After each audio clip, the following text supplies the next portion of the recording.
চলুন আমরা একটি নাতের আসর শুনে আসি। মদিনারে বুলবুল নবী রাসূল আল্লাহ পাঠালেন খুশি হয়ে নিজে মাবুদ আল্লাহ।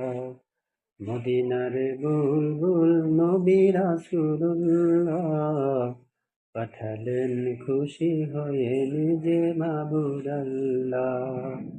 নবুয়াতি পেয়ে নবী দাওয়াতে মশগুল, তায়েফের ময়দানে গাহিতেছেন বুলবুল।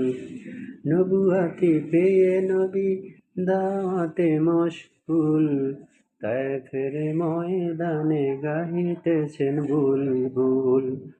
বলো সবে সইমানে মুখে ইয়া আল্লাহ, মদিনারে বুলবুল নবী